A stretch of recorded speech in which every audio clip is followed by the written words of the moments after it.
Good evening. Tonight, new evidence of a president unleashed and upfront about it, continuing his retribution against perceived enemies, intervening on behalf of his friends and doing it publicly. There's a lot to cover on that tonight, and we'll get to it shortly. We begin, though, with the Democratic primary that's taken on new significance in light of it all, an apparent frontrunner in it, with Iowa and New Hampshire now in the books. Senator Bernie Sanders is here. He joins us live. First, quickly, CNN's John King with the state of the race now that New Hampshire's in the books. Anderson, the headline quite obvious. Bernie Sanders gets the win. Pete Buttigieg a very close second. Amy Klobuchar a surprising third place in New Hampshire. Now, what are the lessons as we go from New Hampshire on to Nevada and South Carolina? Number one, Sanders can rightly claim to be the leading progressive in the race right now. He won narrowly, but look where Senator Elizabeth Warren is. She led in New Hampshire over the summer. She slipped to single digits, a disappointing performance there as we go on. Now, a lot of people are going to talk about why did this happen? Sanders getting more than 75,000 votes, but that is less than half what he received in this blowout over Hillary Clinton 4 years ago. Now, that's somewhat unfair. It's a two-candidate race here.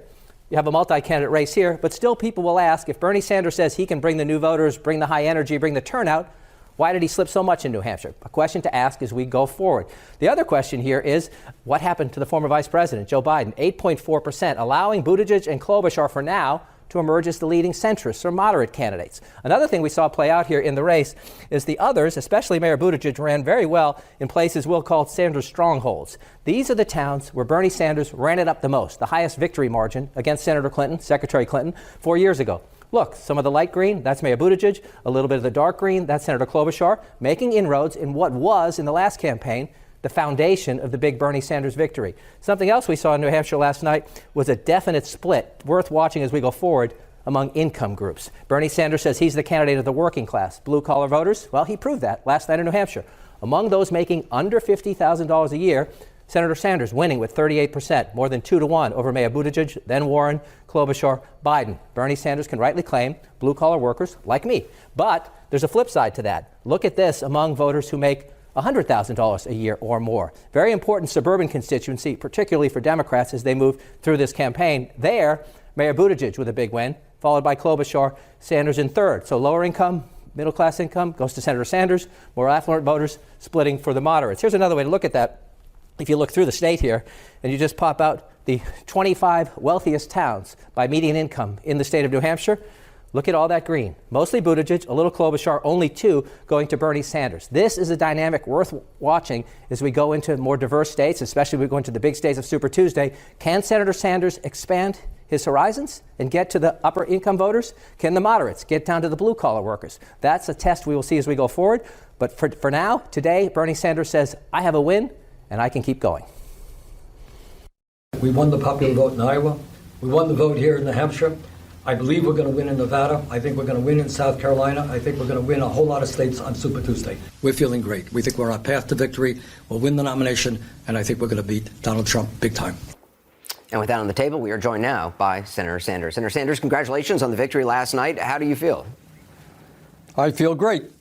A win is certainly a win. Pete Buttigieg, John King was saying, finished closer than expected. He said last night, quote, vulnerable Americans do not have the luxury of pursuing ideological purity over an inclusive victory. Assuming that's a swipe at you or a nod to you. What do you say to that? Well, what I say is that we are putting together an unprecedented grassroots movement. It's made up of working people. It's made up of lower income people. It's made up of young people. It's made up of people who feel disenfranchised from a corrupt political system which is dominated by big money interests. Anderson, in my view, the American people want a government, finally, that represents all of us, not just wealthy campaign contributors and the billionaire class. And that is why we're going to win in South Carolina, in Nevada, and we're going to beat Donald Trump.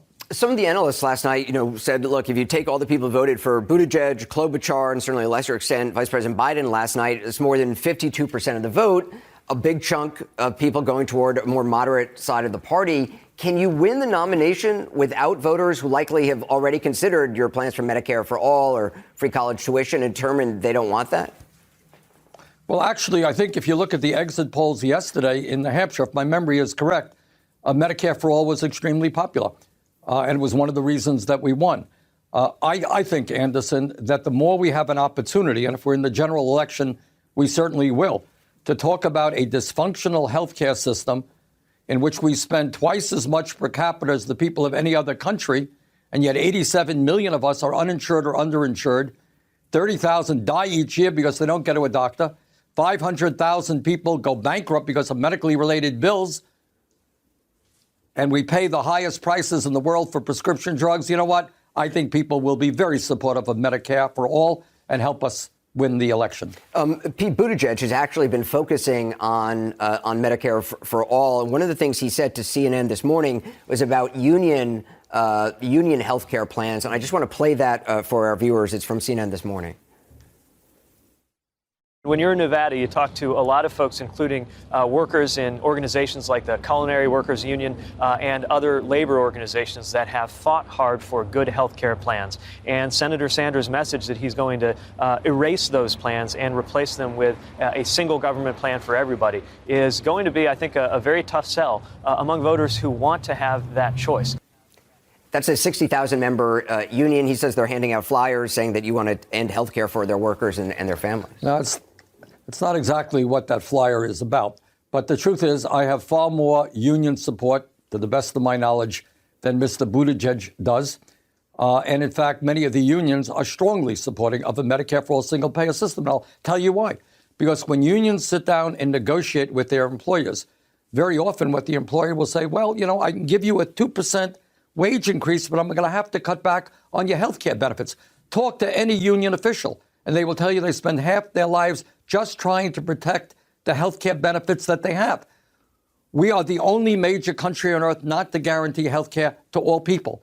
And in those countries, unions don't have to defend the health care benefits they have. They already have health care. They can talk about better wages and better working conditions. So I think what you will find is that many of the unions are supportive of Medicare for all because it is comprehensive health care. You lose your job, you got it. You're old, you got it. You're young, you got it. You're unemployed, you got it. It is where this country, in my view, has got to go. You know the criticism, obviously, of Iowa and New Hampshire, largely white, rural populations, not represented in most of the country. Next context, obviously, is Nevada, then South Carolina, much more diverse states. There was a national Quinnipiac poll this week. It showed Mike Bloomberg leading you among African-American voters, 22 to 19%. Again, a lot of people haven't actually seen Mike Bloomberg in the flesh. They've just seen his TV commercials. But does that concern you? Look, I think at the end of the day, when people, A, learn about Mr. Bloomberg's record of stop and frisk in New York City, I think that will change some minds. But second of all, I think when people understand that in our democratic society, we have an individual worth some $60 billion who in an unprecedented way, Anderson, is literally trying to buy the elections. He didn't compete in Iowa, where all the Democratic candidates did, nor in New Hampshire, nor in Nevada, nor in South Carolina. He didn't hold town meetings. He didn't talk to people, answer questions. All he did is take a small part of his $60 billion, put it into TV commercials, and I guess that can get you votes. But at the end of the day, it is my firm belief that our kind of grassroots coalition, it's a multi-generational, multi-racial coalition with millions of people knocking on doors, volunteering, making small campaign contributions, we're going to defeat a billionaire. James Carville, who's obviously a longtime Clinton loyalist, was supporting Senator Michael Bennet, who obviously dropped out of the primary race last night. He said this week that core Democratic voters aren't interested in being in what he said a cult. He said they're not interested in socialism and revolution and other things he called foolishness. And that, quote, I don't know how you win an election, 78 years old, screaming in a microphone about the revolution. I don't know if he was actually screaming at the time, although it's very possible, knowing James. But so I want to give you a chance to respond. Look, James, in all due respect, is a political hack who said very terrible things when he was working for Clinton against Barack Obama. I think he said some of the same things. Look, we are taking on the establishment. This is no secret to anybody. We're taking on the wall. I guess the former head of Goldman Sachs attacked me yesterday. Yeah, he had some taking on Wall Street.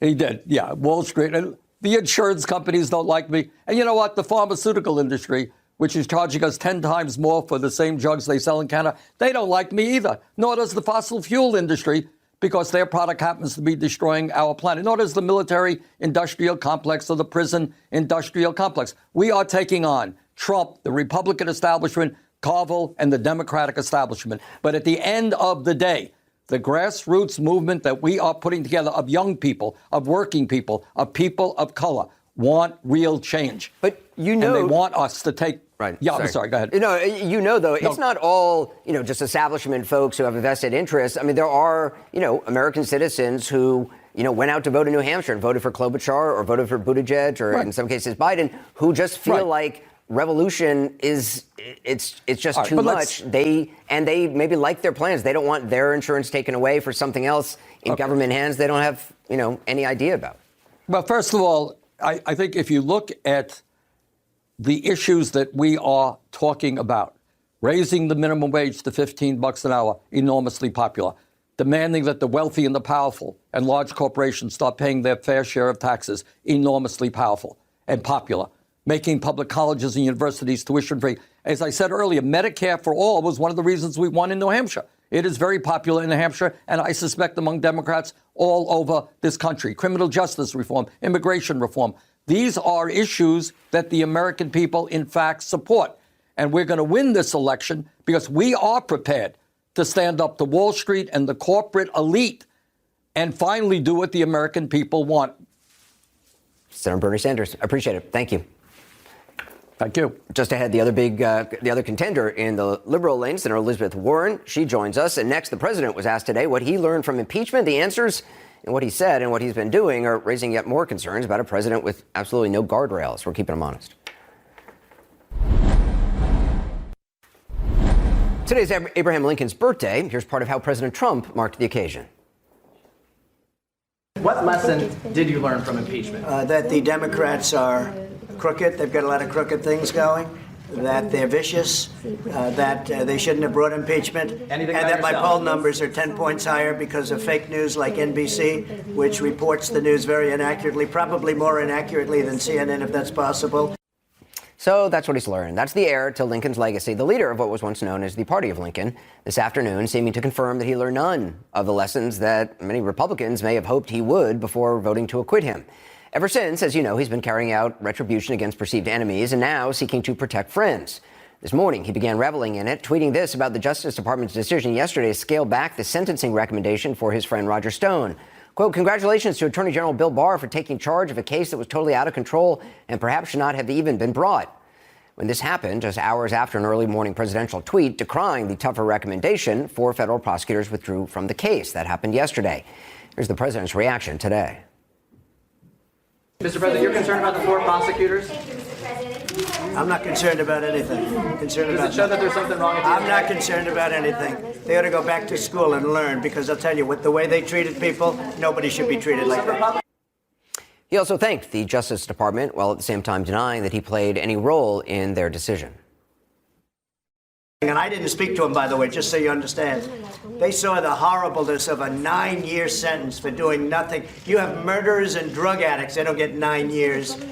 9 years for doing something that nobody even can define what he did.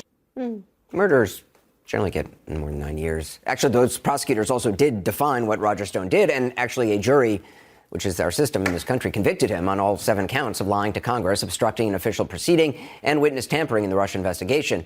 As for not speaking to the Justice Department, he might not have picked up the phone, according to him, but he didn't really need to, did he? He'd already told the world. He tweeted at 1:48 a.m., no less, Eastern time yesterday morning. Quote, this is a very horrible and very unfair situation. The real crimes were on the other side. As nothing happens to them, cannot allow this miscarriage of justice. Just like that, hours later, the sentencing recommendations were changed. By today, he was publicly thanking the Department of Justice. As for the reaction from Republican senators, well, you can pretty much guess. Take a look. Are you concerned at all about political interference? I'm sorry, I'm about to get to a vote. Are you concerned about Roger Stone? Okay, sir. So you don't have any concerns of what some say is a continuing pattern of some political intervention in I got real concerns about overzealous prosecution more than anything else. Senator Graham went on to say he's, quote, not losing any sleep, unquote, about the 4 prosecutors. Senator John Thune said, quote, it's always best to allow the legal system in this country to work the way it was intended. Interpret that how you will, which are words the president has never actually shown any sign of living by, whether it's speaking out repeatedly in the Paul Manafort case or on behalf of Michael Flynn or calling for Comey and others to be prosecuted. In fact, the only time he seems to have spoken out against presidential involvement was when someone else was president. Here's a demand I'm making today to President Obama.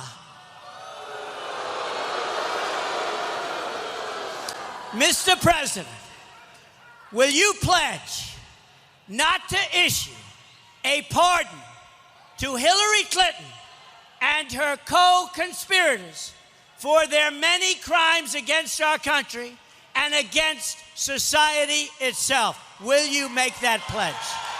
No one is above the law.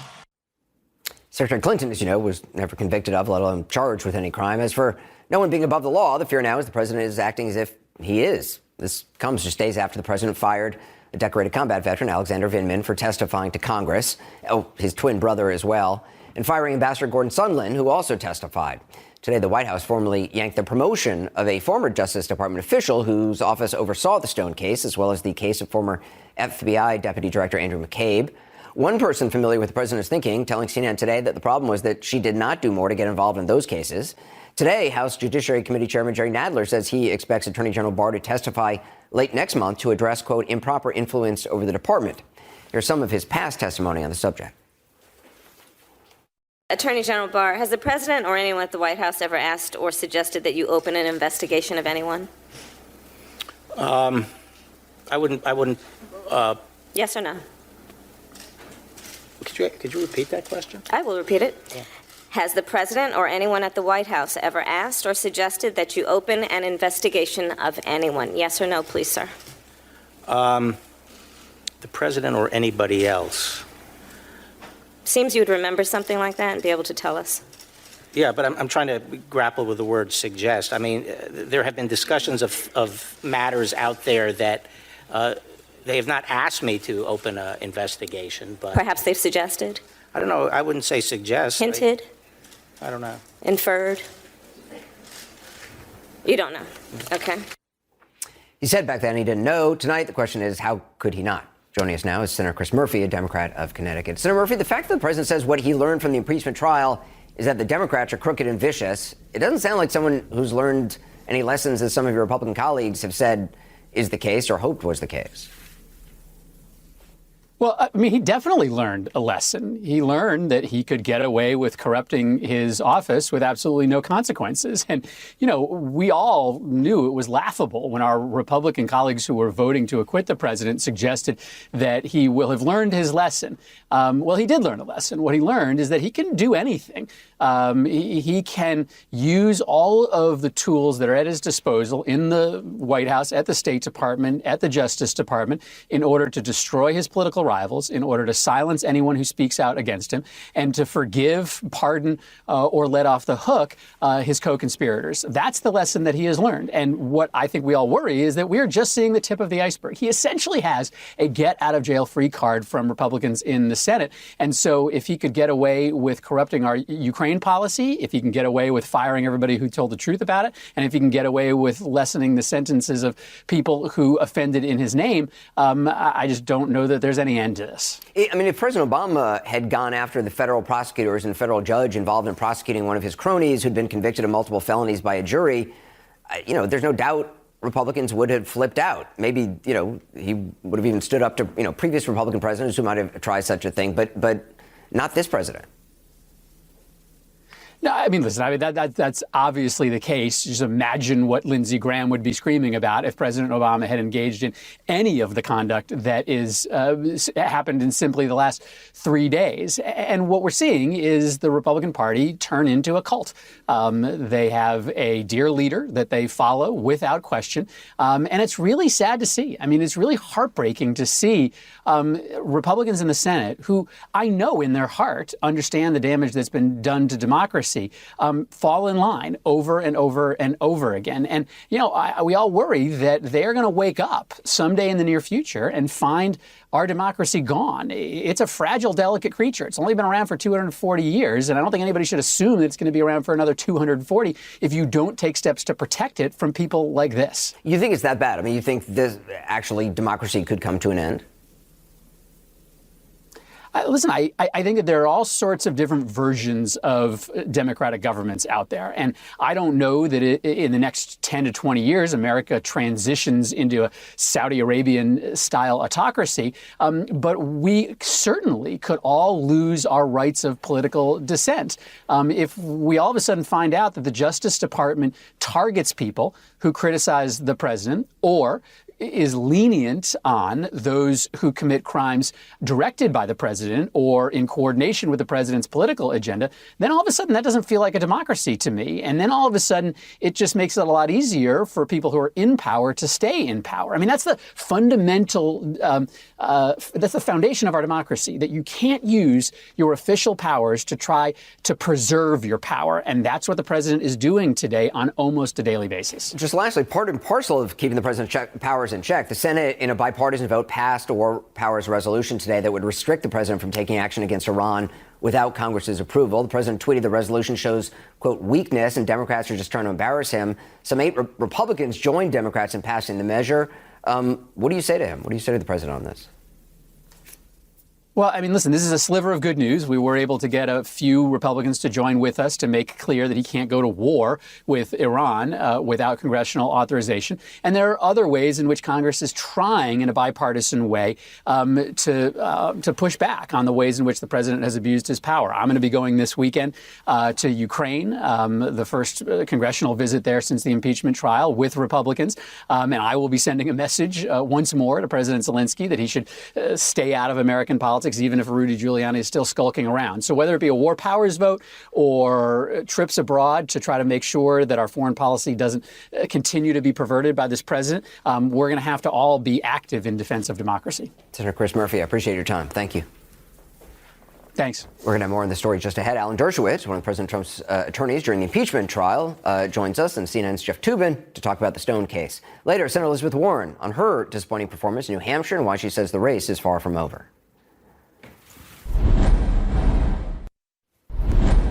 Before the break, you heard Democratic Senator Chris Murphy weigh in on the Roger Stone case. He said the actions of President Trump and Attorney General Bill Barr were more proof of how emboldened the president has become since his acquittal. Harvard Law School's Alan Dershowitz was one of President Trump's defenders during the trial, in the impeachment trial. He's the author of Defending the Constitution, Alan Dershowitz's Senate argument against impeachment. Also with us, Jeffrey Toobin, a former federal prosecutor and CNN chief legal analyst. Good to have both of you with us.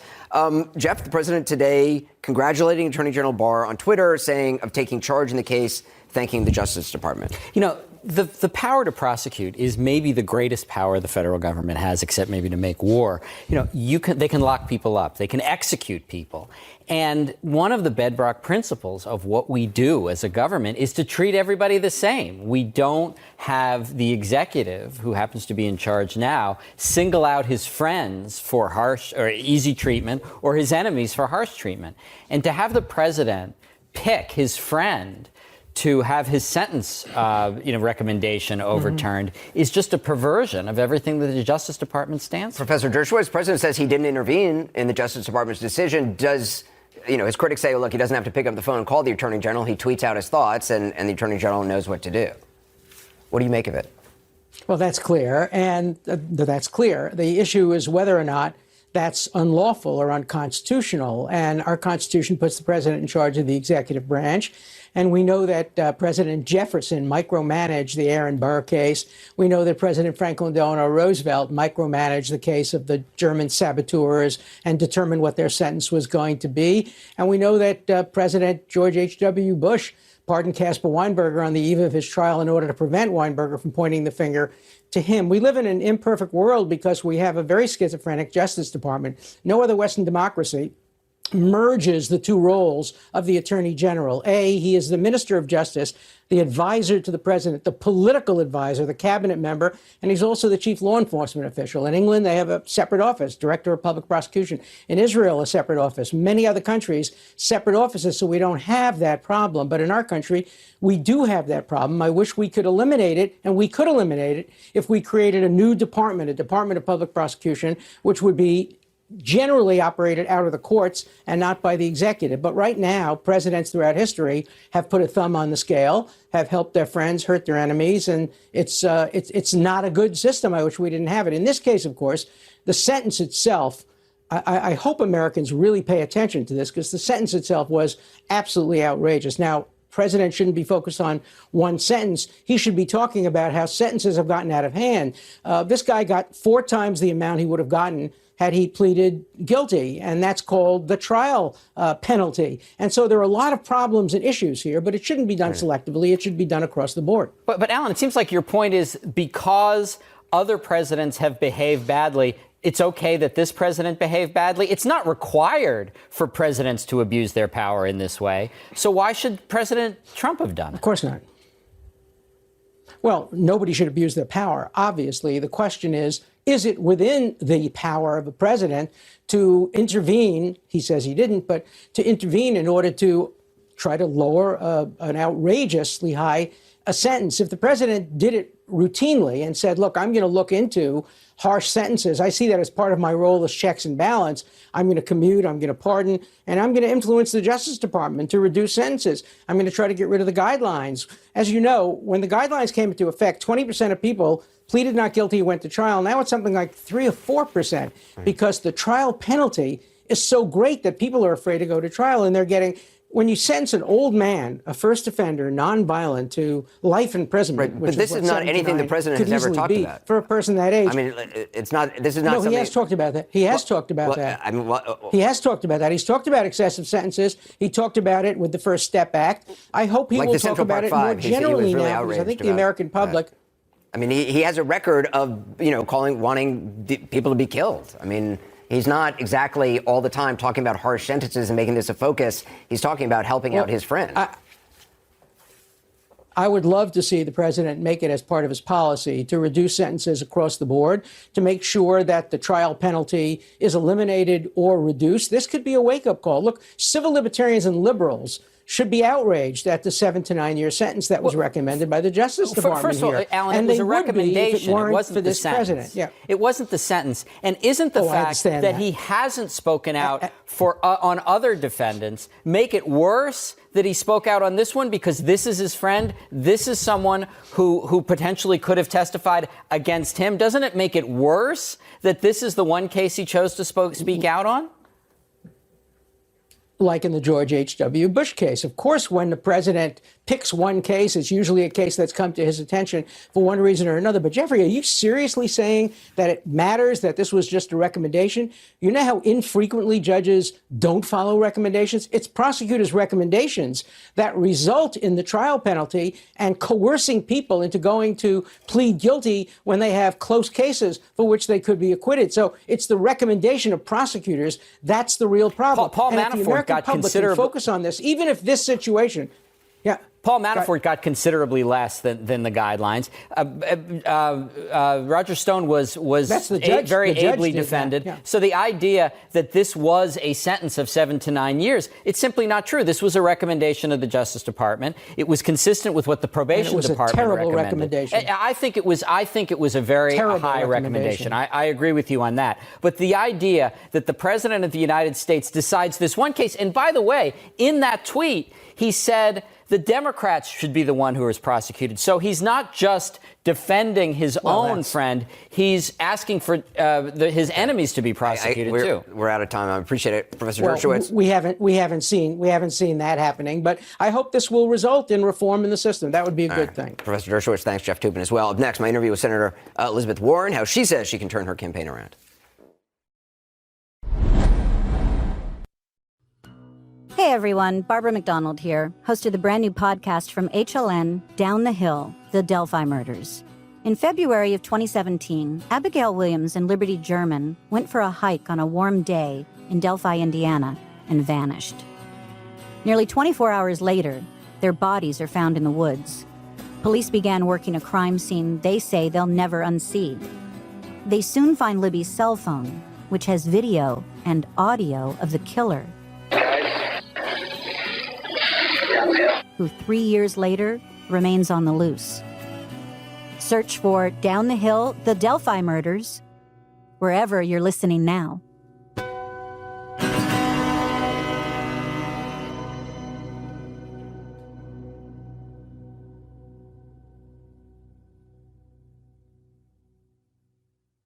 Welcome to the Steam Room, everybody. Ernie Johnson and Charles Barkley. We on a roll right now. Is this a chance to blow off steam? Yes, I can't brag about our show, but that just make you an asshole. Subscribe and download the Steam Room on your favorite podcast app every Thursday. Subscribe.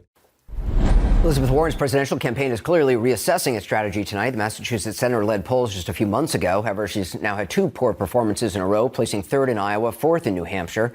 Today, according to one media analysis group, her campaign has canceled more than $500,000 in ad reservations in the next primary state in South Carolina. Just before airtime, I spoke to Senator Warren about her performance so far and how she sees the coming weeks and months unfolding. Senator Warren, thanks for being with us. I'm wondering about last night. What do you think happened in New Hampshire? There were obviously a lot of people who wanted you to do better, your supporters. Sure, including me. But, you know, we've got 5 candidates now who all have delegates. And I think we're in for a long nomination process. Since Iowa, I have raised $5 million in grassroots donations. People who are saying, stay in this race, fight this race, because they get it. Do you have a sense of why that message, which is the message you gave in New Hampshire, didn't resonate? You know, I don't. But I can tell you this. I can tell you that it's what I fight for. And I'm going to get out there and keep fighting for it and keep talking about it. I think we're in a very frothy place right now. But do keep in mind, we've only heard from 2 states. We got 98 states and territories, 98% of our states and territories left to go. That means we've got a lot coming up. Although I have to say, I know everybody wants to talk about the horse race, but the thing that is really getting to me right now is what's going on over at the Justice Department and the whole notion that we have people in our Justice Department resigning because Donald Trump's inappropriate influence and the Attorney General overturning a sentencing of Donald Trump's cronies. You know, right in front of our eyes, we are watching a descent into authoritarianism.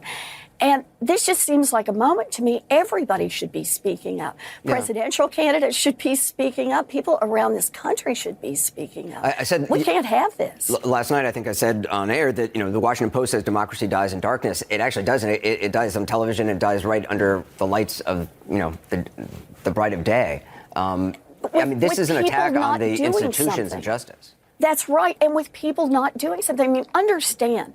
Right now, we should all be calling for the Attorney General to resign. What Barr has done should mean that we are demanding a resignation. And if that guy won't resign, then the House should start impeachment proceedings against him. I know when you called for the impeachment of the president and an investigation on impeachment, there were those who said, well, look, politically, this is not going to be good for Democrats. You said, look, the things that are more important than that. Is there, the idea of launching another impeachment investigation, this time against the Attorney General, there are political considerations, no? No doubt there are political considerations, but what do you think are the political considerations to sitting by and sitting on your hands? Look, you started this with talking about how democracy dies. That it doesn't just die in darkness, that it dies on television with nobody doing anything. Enough of this. We can't just sit by and watch this happen. And I have to say, I'm surprised the other presidential candidates aren't out there talking about it. Before we go, just one last question about what lies ahead for you. Obviously, it's Nevada, there's South Carolina. Are you concerned that, Senator Sanders appears to be solidifying the progressive wing of the party behind him. You've got, I guess, more moderates, you might say, Pete Buttigieg, Amy Klobuchar. Do you see yourself as sort of a lane in between a Sanders and a Buttigieg, a Klobuchar? Sort of some sort of bridge between them? Where is your lane at this point? So Jesse Jackson made a wonderful statement many years ago. It takes 2 wings to fly. And I think that's where we are right now in the Democratic Party. A lot of good people in this party, a lot of good ideas. But we need someone who's going to be able to unite this party and to be able to fight hard on behalf of core Democratic values, to fight on behalf of hardworking middle-class American families, to fight on behalf of people who've just been getting the short end of the stick over and over and over. I came to politics late, but that was my life's work. And I'm running for president, not just because I know how badly it has gotten for hardworking people, but I can see the ways that we can make this better. We get in this fight together, we can turn this around, we can make this a country that isn't just working for rich people, but a country that actually invests in all of our children, a country that actually builds a future for everyone. It's what makes this so exciting. Senator Warren, appreciate your time. Thank you. Thank you. A lot more ahead tonight, including breaking news, more fallout apparently from the Roger Stone case. We'll be right back.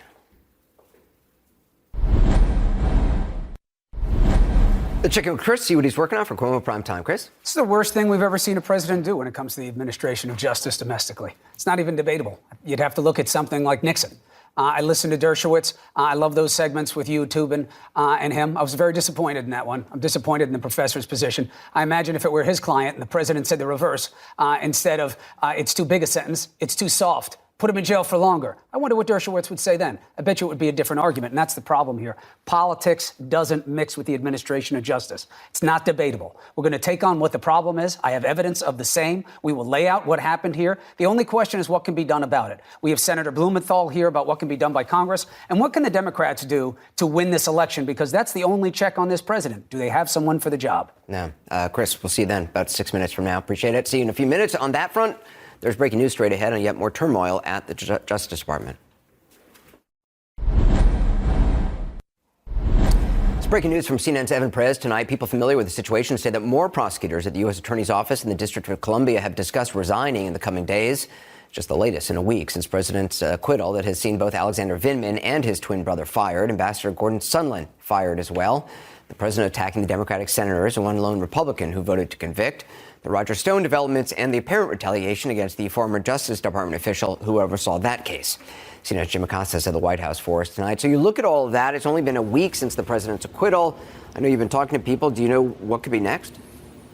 Yeah, as you mentioned, our colleagues at the Justice Department, Anderson, are saying that there could be more resignations in the Justice Department in response to how the DOJ has been handling this Roger Stone case. I will tell you, though, if there are resignations, they may be in vain, Anderson. I talked to a couple of Trump advisors this evening who fully expect the president to either commute the sentence of Roger Stone when that comes about or give him a full pardon. And so those resignations could come along. Obviously, that is what our colleagues are hearing over at the Justice Department. But whether or not it actually makes a difference in the end, that it just may not come to pass. I will tell you, Anderson, talking to one Trump advisor earlier this evening, this advisor was saying the president, he's been on this vindictive victory lap for about a week now, expect him to be more brazen in the coming days and weeks and months ahead, according to this Trump advisor. He's really feeling unleashed by the verdict that was rendered by the Senate last week. Understandable why he would feel that way. I mean, no one in the Senate really, on the Republican side, certainly would stand up to him, other than Mitt Romney. That's right, and that's why you saw the president's, his mood was palpable in the Oval Office earlier today. You know, he was sitting in the Oval Office with the leader of Ecuador with a stack of Trump campaign hats right there next to him in the Oval Office, and he was asked whether or not he had learned any lessons from this impeachment saga, and he said the lesson that he learned was that it was the Democrats, in his words, who were crooked, and that he should not have been impeached in the first place. Not exactly the lesson that a few Republicans, like Susan Collins of Maine, were hoping that the president would draw from this experience. If anything, it sounds like we're going to see a more emboldened President Trump in the days to come, Anderson. All right, Jim Acosta at the White House tonight. Jim, thanks very much. I appreciate it. The news continues. I want to hand it over to Chris for Cuomo Prime Time. Chris?